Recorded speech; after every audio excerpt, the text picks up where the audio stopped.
All right, this is ITS148. I just recorded the class, and I believe I forgot to press the record button, so to punish myself, I'm just going to do this again right now.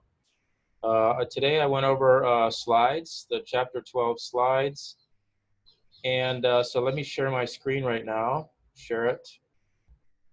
And so here we are, and I am recording, and these are the slides, so let me cover these slides right now. So in this chapter, we talk about classes, how to create classes. And we've been using classes. We've been using classes all along. We've been using the .NET classes whenever we do message box. That's a class. Whenever we create new instances of things, up at the top of our programs, let me open up a program here.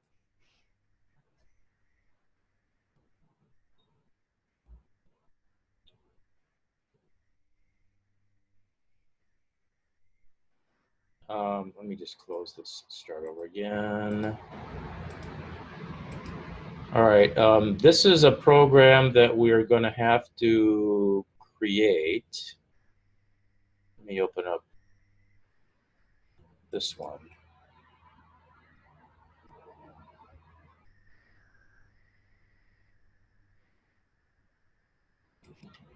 All right, we got two instances here. Okay, so this is next Thursday. I'm going to do this assignment in class, but we start with this, which is just this inventory maintenance program, and when we run it, when we start out, it looks like this.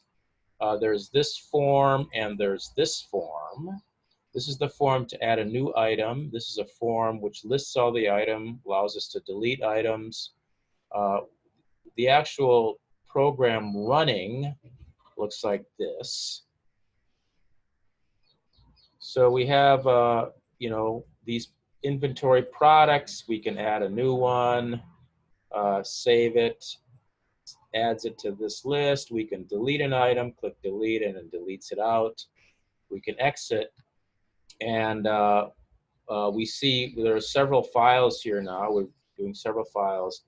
These are the two forms that you saw, and this is the class that we're going to build. This one right here, this inventory item class, and it's got this is the each inventory item is an object of this class type. It's got an item number, it's got a description, and it's got a price. And then this is the constructor to create a new item. We can create a new item with parameters already in the same line that we created. This is how you get at the item number. You can get it back out again, or you can store a new item number. This is how you get the description. You can get it back out again, or you can store a new value into it. This is the price, and this is a method that is used to, when you call this method, it's going to display out the item number followed by the description followed by the price. And and this uses a special type of method defining the method using this lambda operator here. We're going to talk about that in the slides that we're going to be covered. And so this is what we're going to build, and this is what we're going to start with. You notice there's no class over there. There's also a bunch of things we fill in this item inventory, in item maintenance, the code part. There's a lot of missing code here we're going to fill in, and same with this new item, this code to add the new item. We're going to fill in some code there. Once we have created this new class that we're going to create, which you see example right here. All right, so let's get with these. Let's get on with this these slides here.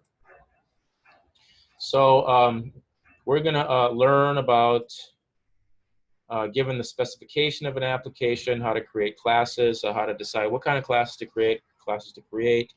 We're going to see how to use the Solution Explorer to browse classes. We are not going to cover this code lens feature today. We might cover it later. Use class diagrams. We'll see how those work. Not today, probably Thursday. This peak definition window. For knowledge, we're going to learn about these 3 layers of classes. We'll see that next in this slide. We're going to learn about how to describe what these members are, what the constructor is, what a method is, what a field is, and what a property is. These are members. We're going to describe this concept of encapsulation. We're going to understand what this instantiation thing means. We're going to see what these object initializers are. It's a way of initializing new objects. We're going to learn what overloading means. We're going to learn what it means for a member to be static. We're going to see how these auto-implementer properties work and how these expression bodies properties work. And okay, so this is this 3-layered application. We have, let me just display this up like this. We have this presentation layer, which is generally thought of as the top layer. And here we have things like the code to ask the user questions, the message boxes that pop up, or forms, you fill in the forms, and display out information, display up information. That's the presentation layer, and really all that is. It's really, that's all it is. Nice buttons and everything, and anything that's got to do any sort of calculation is sort of pushed down into this middle layer usually. And so calculations and so on go on down here. The business classes don't generally interface directly with the user. The business classes generally interface only with these presentation layer classes. Okay, and then down below that we've got this database layer, which is usually only accessed or interfaced using business classes. It's pretty far away from the presentation class, but this database layer, these classes are specific to usually to things inside the program, for example, databases. And so we're going to see a little bit of that in this application on Thursday. So here we're talking about a particular class, a particular example that the textbook uses, this product, keeping track of a bunch of products. And so we have a class called a product class, and we have a bunch of products. Let's say we've got 10 products. So we create 10 instances of this product class. Each instance of the product class represents one product. And so each product is going to have a product code, it's going to have a product description, and a product price, okay, for example. There's a method that goes along that is part of this product class, and that simply is used to display out the contents or the status of the contents of that particular object. And so it's going to, this particular method is designed to display out the code, followed by the description, followed by the price, and you pass in this separator here, which is what is used. It's a character to separate these 3 data items here. And so it can be like a comma, it can be like a tab character, but really that's all that is. And these are the constructors. They look like methods because they have these left and right parentheses, and it's just the name followed by the constructor. And if it's just this, it's empty. It's a default values. A new instance of the product is created using default values, or you can pass in some values, some not default values, some specific values, like a specific code, with a specific description, with a specific price, and this will create a new object with these arguments. There's classes have various types of members. The members can be properties, which store data values. There's methods, which are these little programs that go along with each instance of a class.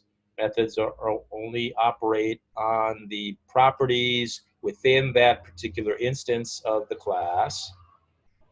A constructor is another type of member. It's used to create an instance of that class. A delegate is actually like a parameter, but you're able to pass in another method.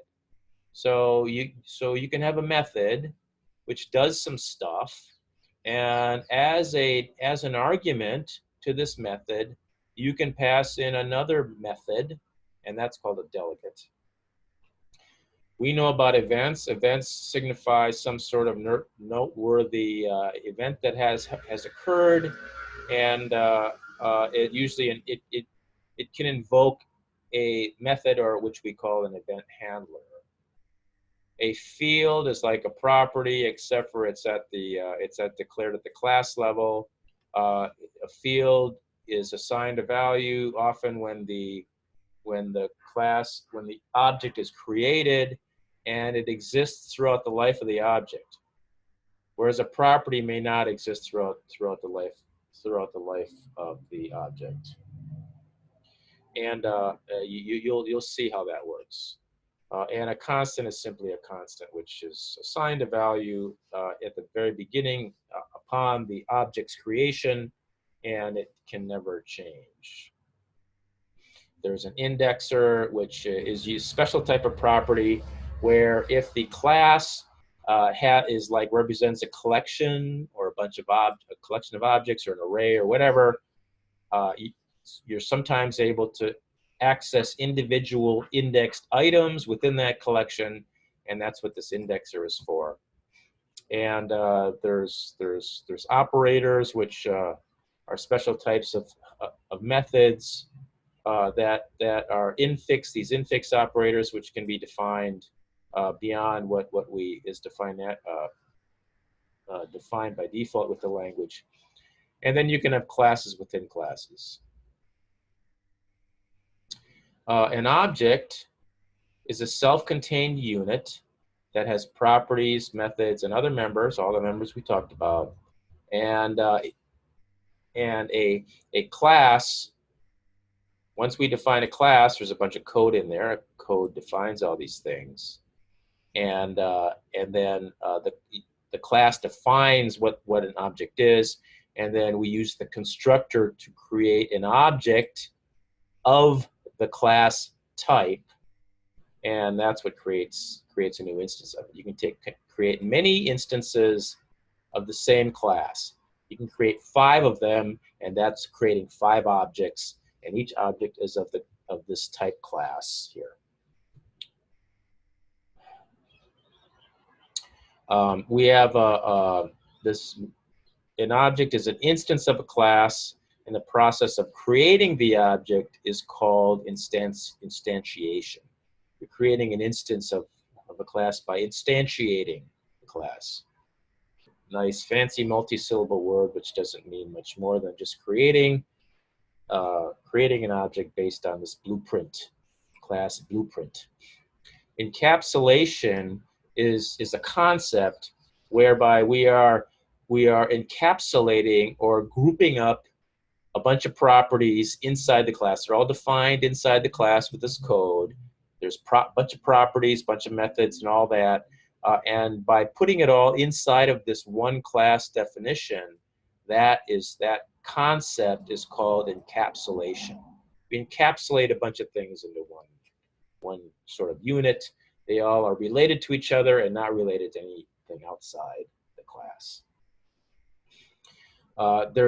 You can have other data within the class, which is hidden, and temporary values or whatever used for whatever.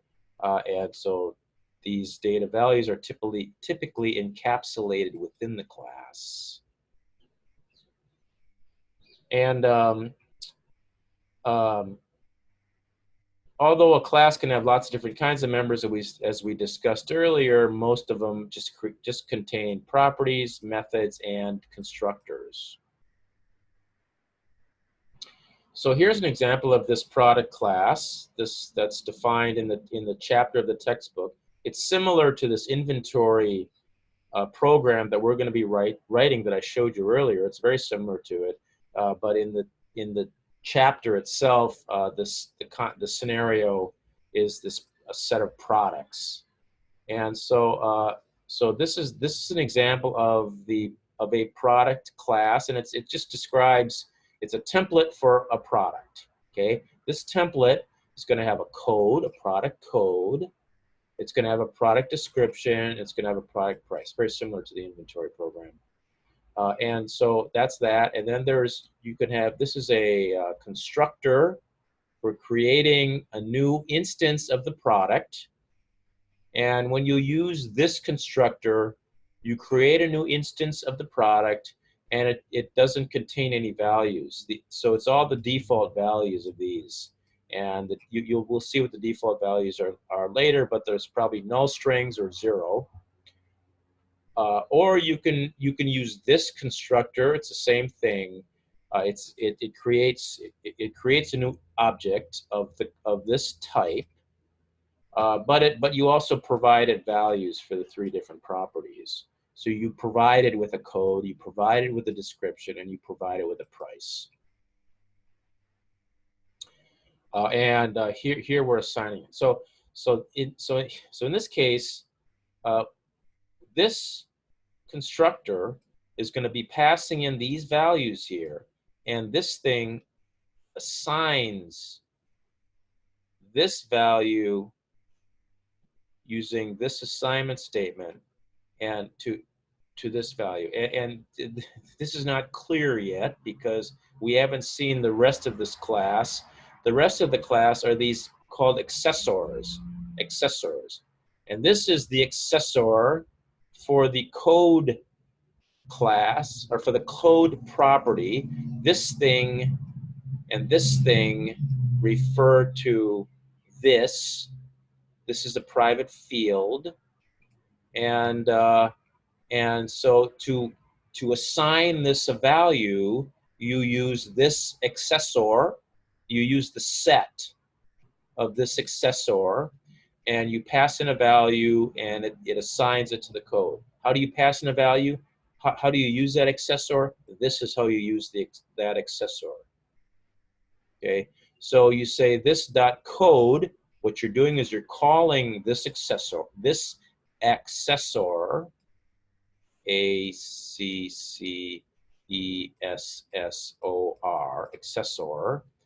and you're using the set function. So this you're creating this instance. You're creating an instance of a new object. You're passing in this code, and you're passing in this description value, and you're passing in this price value.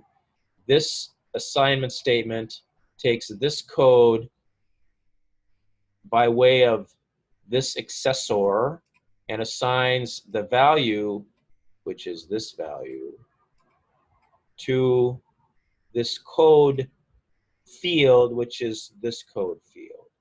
So it's confusing because we're using the same letters, the same variable name to describe this and to describe this, and this is uppercase. It's confusing. But that's how this works. That's how this is described. We could just as easily call this code 1 and put a code 1 here, and then this assigns it to this code value, but we don't. And so this description value comes in. This assignment statement right here uses this accessor to assign a value to this description. This description here is exactly this description here. This price here is used by this assignment statement, which uses this accessor, which is this accessor, uses this function, this, and it assigns the value, which is this value here, to this accessor, which is this price refers to this price right here. So it's kind of a roundabout way of putting values inside here, putting values in there, and this is how you do it using this thing, along with these accessors. Okay? And then this last member here is the get display text method, which you pass in a separator, and it uses the separator to display out code, price, and description, which refer to this code, price, and description. And it puts it together into a nice string and returns it. And it's a string because that's what this is, a string. So here's two ways of using, we're using this constructor. Change colors here. We're using this constructor. I don't know why it puts this goddamn arrow thing. It's stupid. All right, anyway. Using this constructor to create one instance, product, and another instance, product. Product 2, product 1, product 2. It's called product 1, it's called product 2. And this is the code, 2 different codes, 2 different descriptions, and 2 different prices. Same price, I guess. And so the way to do that is we use, here we're using the constructor, that second constructor that I showed you, not the default constructor. First of all, we have to define these variables. We're defining product 1 and product 2 as this class type. It's undefined. The properties are undefined. It exists, but it's undefined default. It hasn't created. It's just created these two. We've just defined these two these 2 variables here. Here we actually set. Let's see. Here we actually assign them the property values here. So first we have to say this is done in 2 parts. First we have to say what class type these are, and then this actually creates them and puts values into them. All right. So this is another way of doing it using these object initializers, and you notice it's a little different. We're using curly braces here, and we have these sort of more or less assignments. These actually, notice it's capital C, capital D. We're using the accessors. It's just a different way of using the accessors.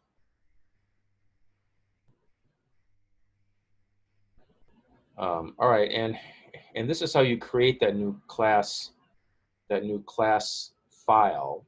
So here we're creating product.cs. This is basically how we create. Let's see.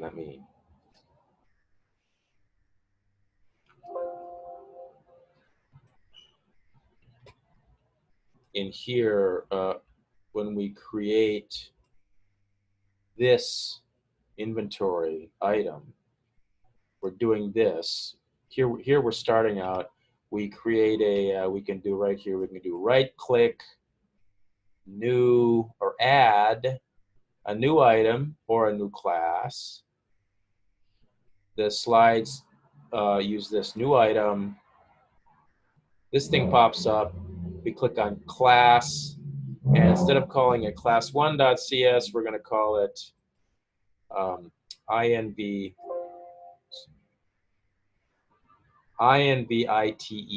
So we would do INV-ITEM.cs.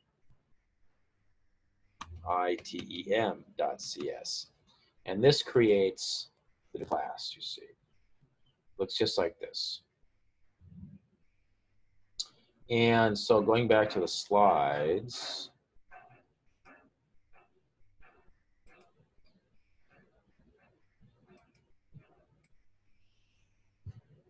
we see that selecting this creates this, just like you saw. And this is the empty code for starting of a new class. Start typing stuff in there. And what we can type in there is we're defining these field declarations. We're defining the quantity, defining a quantity, defining a price. Let me pen here. Quantity, defining a price, and we're defining this other thing here. And so we here, okay, these are just examples of field declarations. This doesn't have anything to do with what we're doing. Here we're actually writing code for this new product class we're defining. I'm going to change the colors a little bit, make it a bit lighter. And so here we're defining a field called code, a field called description, and a field called price. This is the how to create a constructor with the default parameters, which is, we'll see what they are in a moment. This is a constructor which defines where you pass in parameters and it sets them equal to, sets these values here equal to something.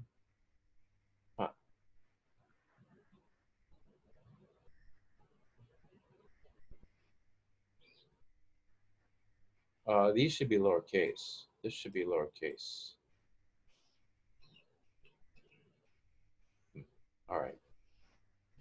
Should be the same as this. So you've seen all this before. This is a get display text using the separator, and this is there another one here? Oh, I guess we can see that later. Oh, here, this one. All right. And so this is the syntax for coding a public property. It looks like this. Public.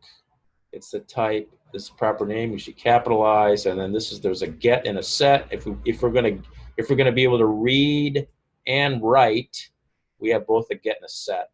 So this is read write, both a get and a set. And this is read only. We just have a get. This is an interesting example here because we do a calculation on the fly.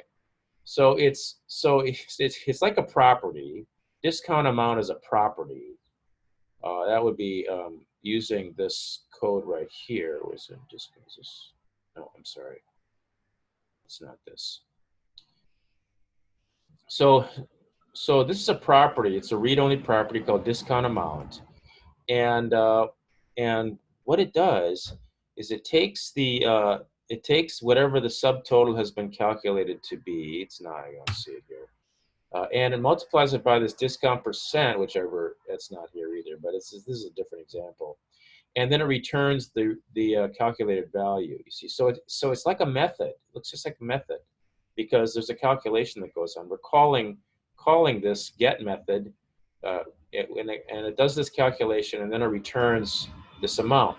It's not quite the same as this because there's actually another statement in here which does some calculation, and it returns that. And of course, there isn't really any way to set. Wouldn't make sense to set this because it's the result of a calculation. And so, as you can see, we don't even have a set function there.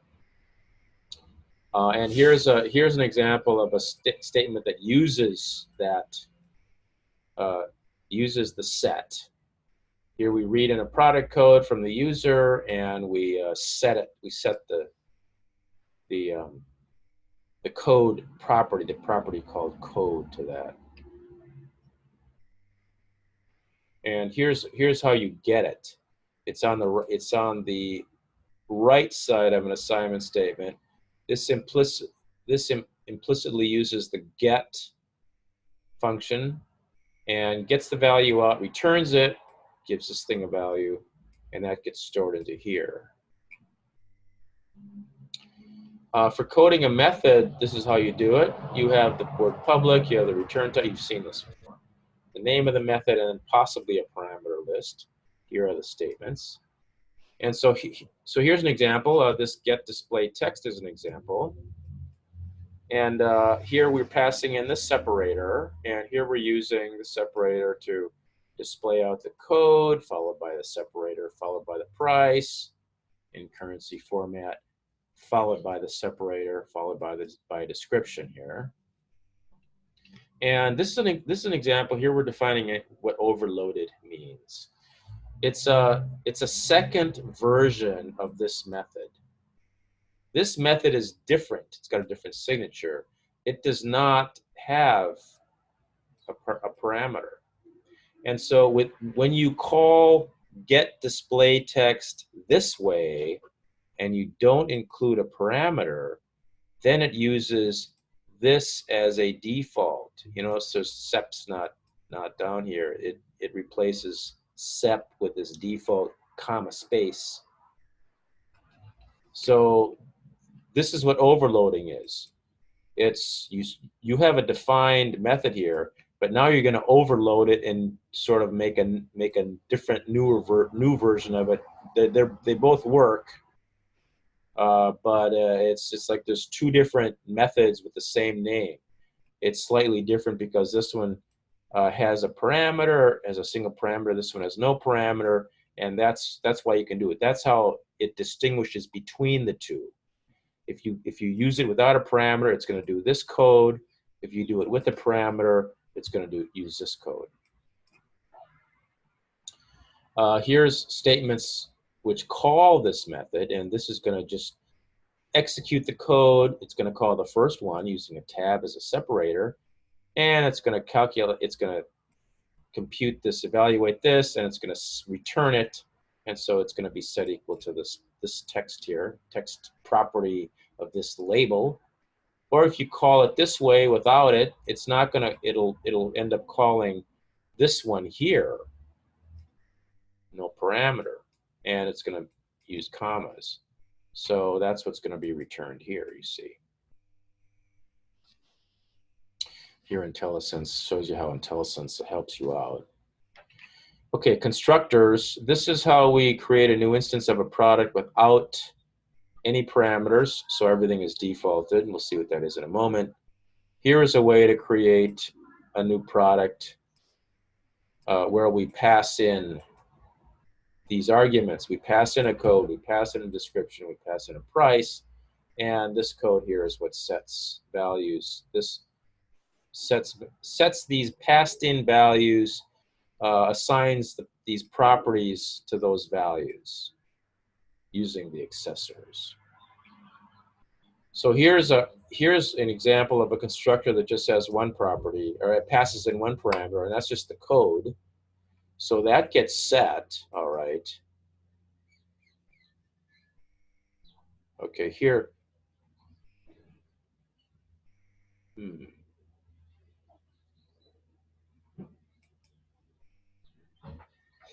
Okay,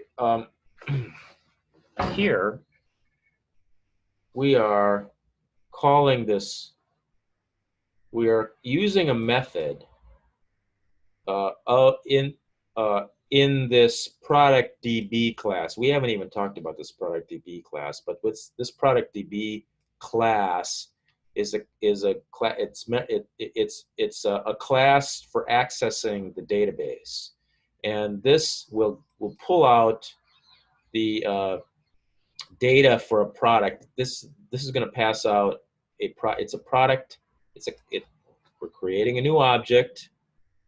The type of the object is a product.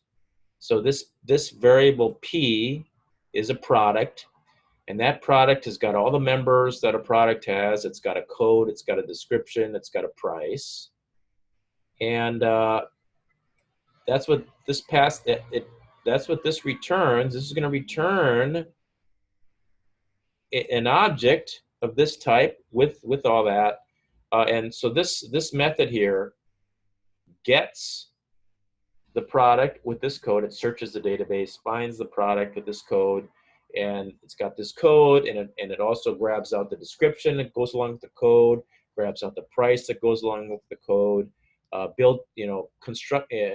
it creates an instance of the product down in here, and that's what it passes back, and then that gets stored into this variable here. And so here we can go ahead and set this property of the code to the code property of P. This sets this description to the description property of this P. And this sets the price of this object to the price of the product that we grabbed out of here, out of the database, price property. Here's an example of statements which call constructors. So this constructor here is built from, well, this is an example that includes some stuff that we're going to learn later. But this is an example where we're just creating a new product without any code, without any values or without any default, without any property values. Here we're including property values. Here we're just passing in a code. We're basically using this one here, up here. That's what this is. I wish I knew why it puts that stupid arrow thing there. So this here is used right here.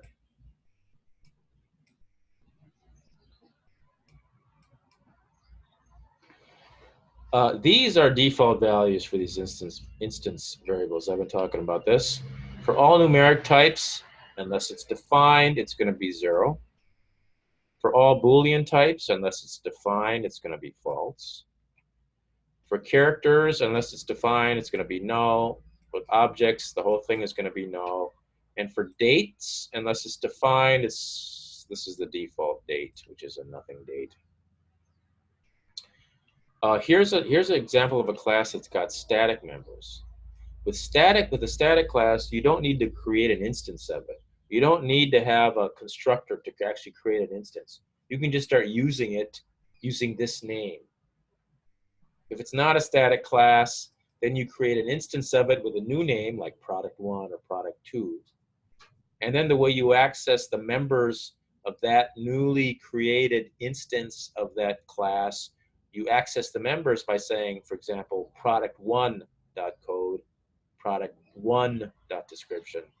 Whereas here, we're not going to create a new instance of validator. We're not going to say validator1. We're just going to use the word validator because it's static. So we can use validator.title. We can set validator.title equal to something, and so on. So this is a static Boolean class called isPresent, and basically you pass in the text box property that here you're passing in an object which is a text box. It's a particular text box.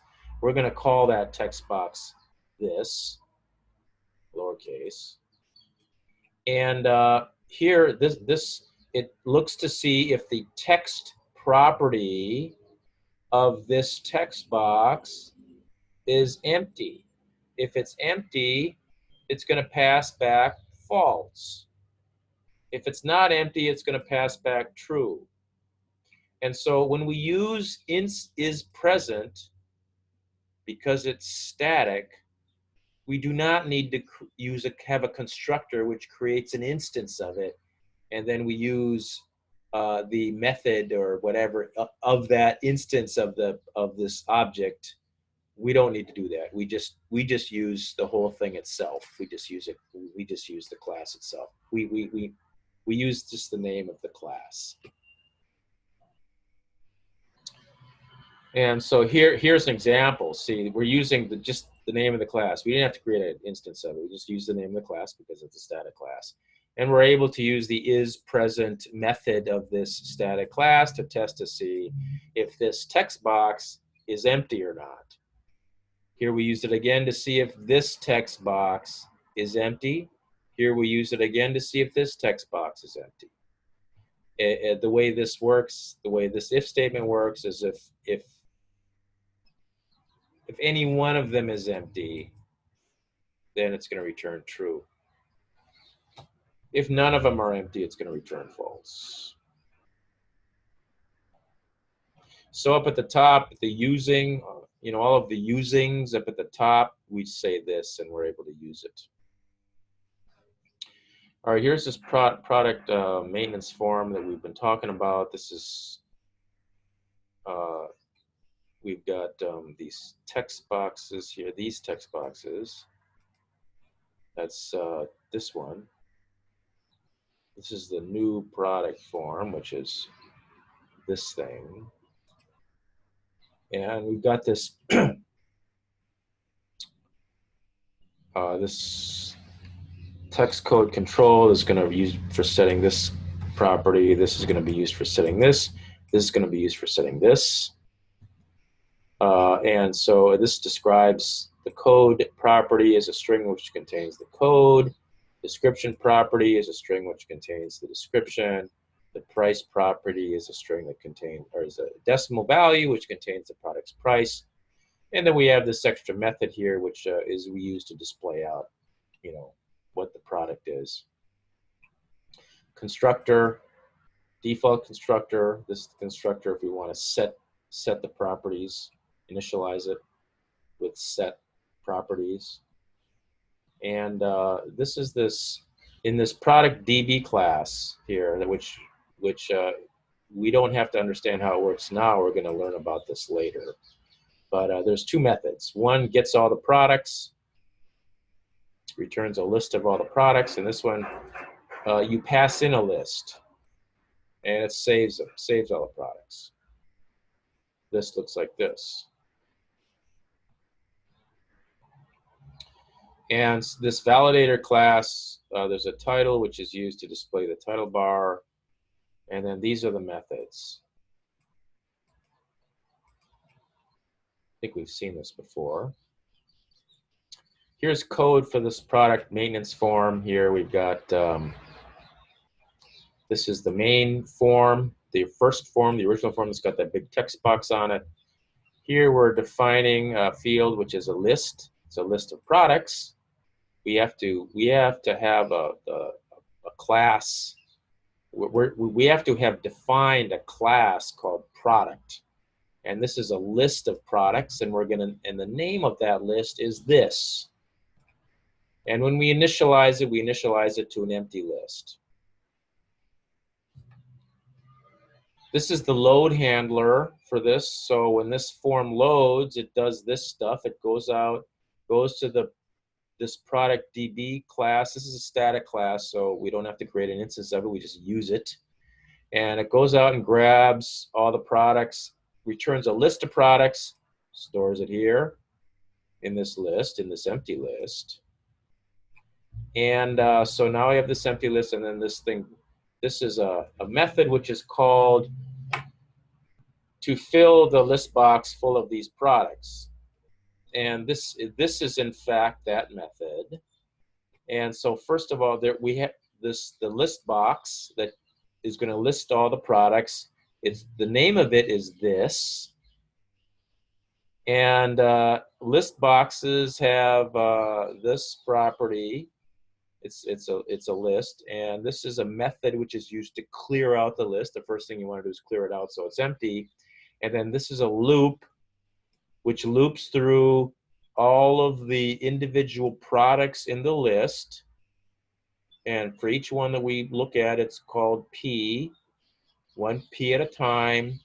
And here we remember this product P, so it's got this method called getDisplayText. It's got that that goes right along with it. And this here is how we can call that method. And this is going to return a string, which has got the code, the price, and the description, or code, description, price, whatever it is. And those values are separated with the tab character. And this is a method which is part of this items collection here. This is how you add this product. You're just adding this string to this items collection of this list box. So this thing here, one by one, loads up the list box with strings based on what this is. separated by tabs. This is the add event click. This is the add click event handler. Here we're creating a new instance of the new product form. This is a class. This is the name of this new instance. It's a new instance of the product. This is the constructor for it. Here we are defining. So this product form pops up, and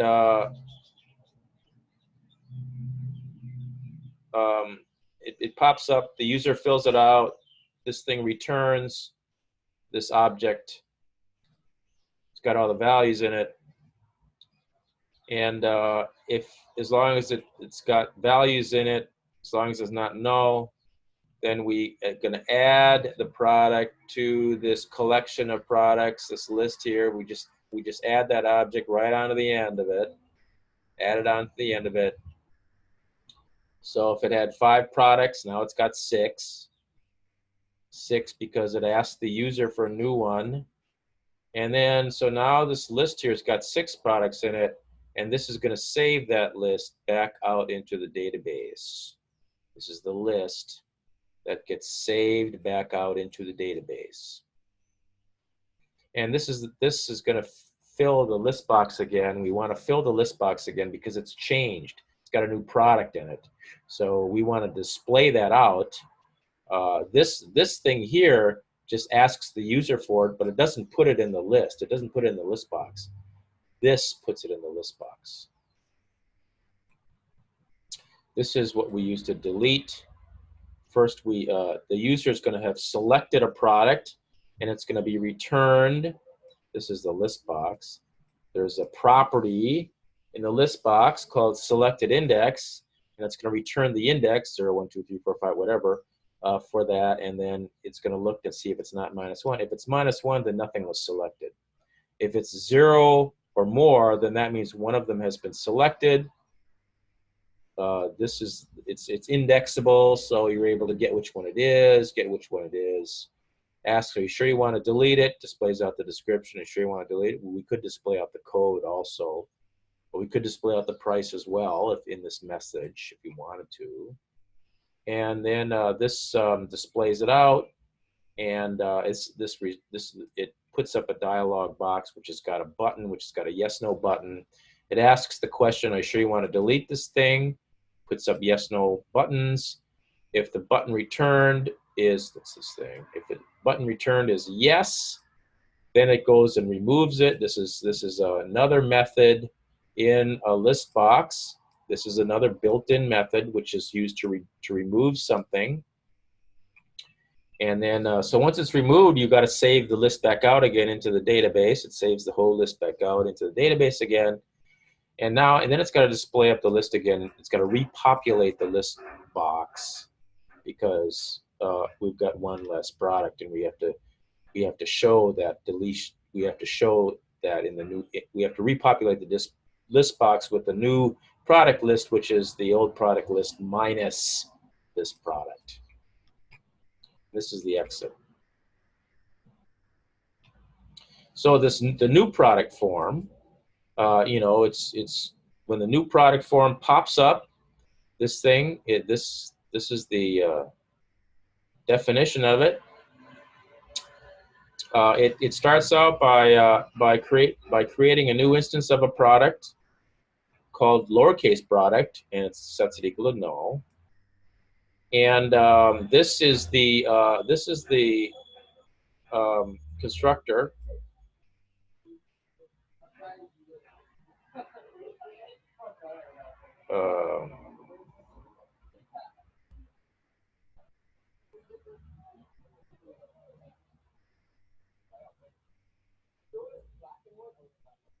I think.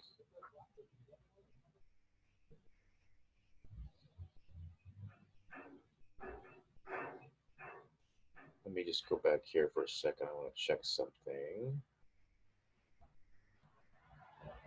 No, that's a public product.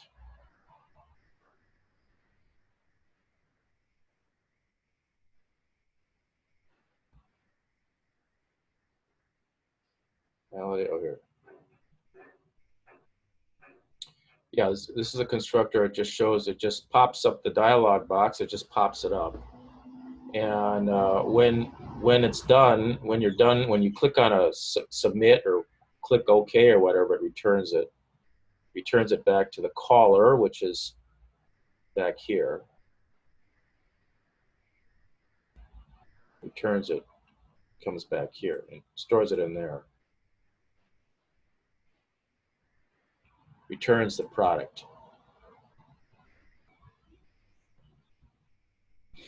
All right, validator class shows how that interfaces. You know, all these, we've seen this earlier. This is the syntax for an auto implemented property. So it's just a shortcut way of defining a property with get and set already in there, as long as you're defaulting like how we show earlier. You just write this and it's all built in. The gets and the sets are there already. Here's a way to do it where we actually it's auto implemented and we're actually setting it to a value, setting code equal to value. Once it's set, we can only get the value out. We can't write it back in again. Here's